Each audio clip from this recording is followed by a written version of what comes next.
Today I'm sharing two card projects that ask the question, can Christmas in July feature pink? I posit that it can.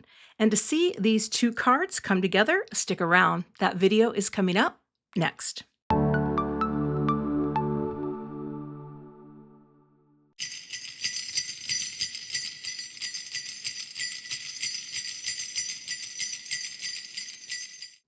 Getting started today with the Waffle Flower Birdie Friends in Winter dies and stencil. And I'm going to use the negative space to line things up. I have the new Waffle Flower, I think it's volume version 3 grip mat. I did cut the black acetate on the back just to see if I liked the way it looked to be able to see. And I get why some people do. I'm going to take it off halfway through the video, but I just wanted to show you that that's what you do. I'm placing down the cardstock negatives and then just going to pop in the birdies. Birdies are going back in, and now for the stencils. There are two stencils, and one of the nice things with Waffle Flower stencils is they have information on them that say, this color here, or dark here and light here. But the other thing I'm using today are the new Masking Corners stencils. They also have a little square one with a circle in it. And these could well be my new best stenciling friends because they're going to help isolate areas and save on Post-it notes. So I love that they have corners for this. And now I'm going to bring in my colors. All of the ink today is going to be from Concord and Ninth. And again, it's Pinkmas. I just love pink at Christmas. I think it's fun. I think it's cheery. I think it's, well, I won't say it's unexpected, but again, I love my pinks. Now, for my pink complements, not really complementary colors at all, I am just going to work with analogous color. So that means colors that follow one another on the rainbow. And here I'm going to bring in a darker pink for his little body. And then I've got an assortment of oranges and yellows today. And this is kind of my go-to palette. I love pinks into oranges into yellows. I think it's warm and cheery and perfect for pretty much any theme.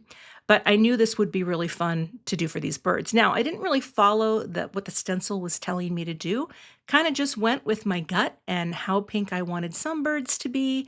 And so that's what I'm doing. But the stencils make it so quick to color in the parts of the birds, easy peasy and breezy.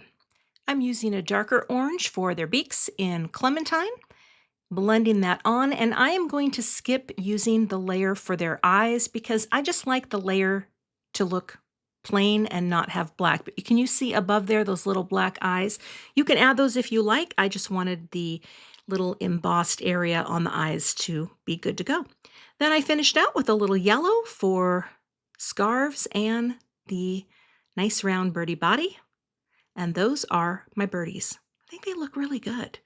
And it was quick to do. I mean, I do have my video sped up a little bit, but it is quick to do. Next, I'll bring in the branch. And the reason you want to use the stencil for this is it covers up a few areas so that your branch looks like it has snow on it. And I think that's really cute. So I'm using wheat for the branch. And then when I lift it up, you'll see that it looks like there's snow. So, winter branch, done.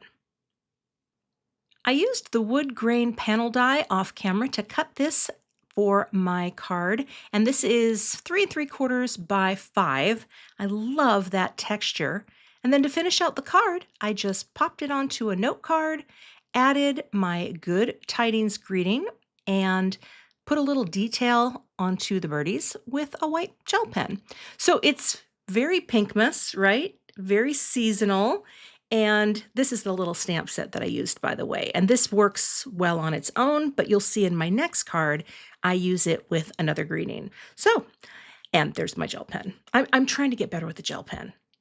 Work in progress, but I do love how this card turned out. All right, let's move on to the next card.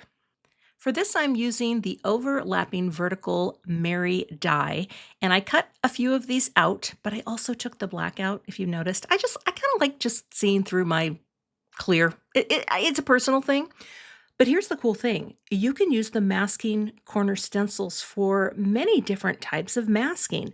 For something like this, I can use it to isolate each one of the letters and add my colors. I'm using the same color palette. Here, I want to try to create a little more of a dark to light gradient from the base of the letter up. But this is nice because it gives me that little area of overlap as well. Now, I'm going to clean off in between just to get the inks off, and I use a little bit of alcohol, usually spritzed onto my cloth, or I'll spritz it right onto the stencil itself. But this took me a minute to figure out how to get that positioned, and then I'm going to cover up the top. So see how I'm isolating that letter? Now, if you use dye inks, which are water-based, they do have an element of translucency to them. So when you overlap another color, you'll see a little bit of that letter underneath. And of course, the colors come together to create another color that wasn't there before. Here, because I'm still doing orange, I skipped the two middles so I could just keep that pad. And again, blending on the creamsicle. And here I'm only using the three colors. I didn't really need to do anything darker, just doing that a little darker at the base, a little more pressure with my brush, and lighter at the top. And then I'll clean those stencils off to get the orange off of the stencil. And here I'm going just underneath with my stencil to isolate the R, and I'm bringing in the buttercup.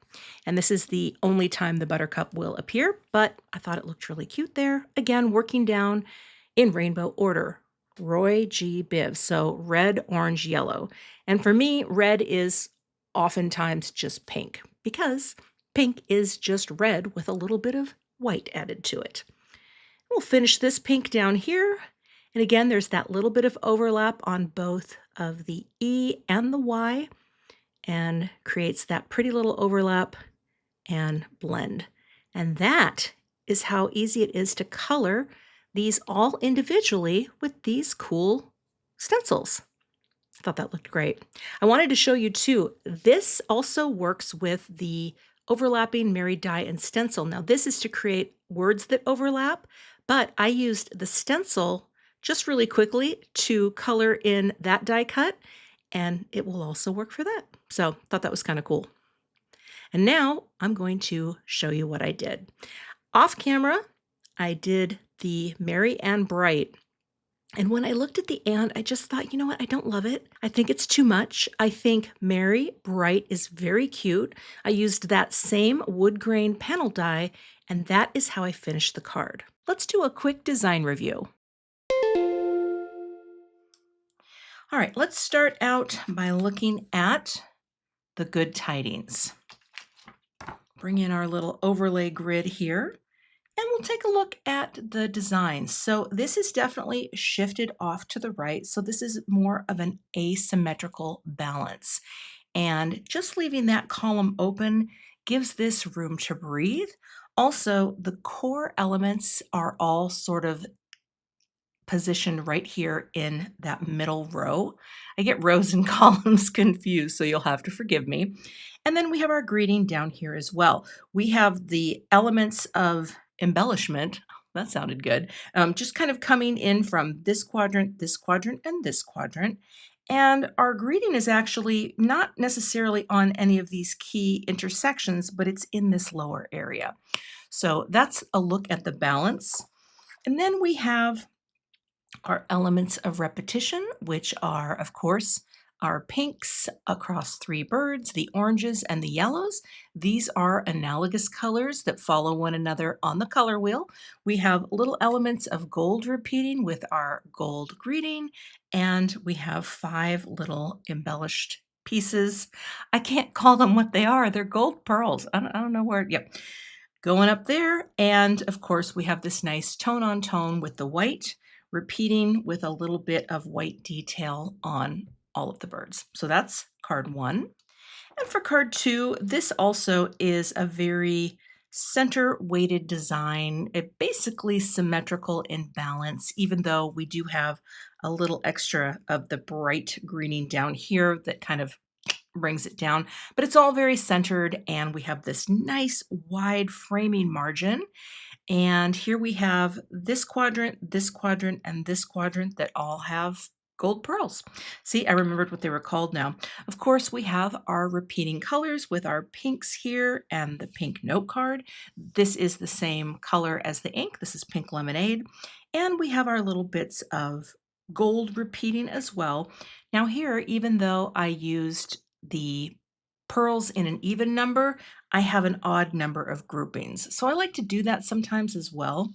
I just think it's kind of a fun way to add some embellishments to the page. And to the page. I feel like I'm talking about a scrapbook page. And we repeat our oranges as well, the pinks here, and yellow just gets its own little R. So that is a very simple, balanced card. But again, you know, Pinkmas for the holidays. I don't know. I'm a big fan. What about you? You can find links to all of the products I used in today's video in the YouTube description box.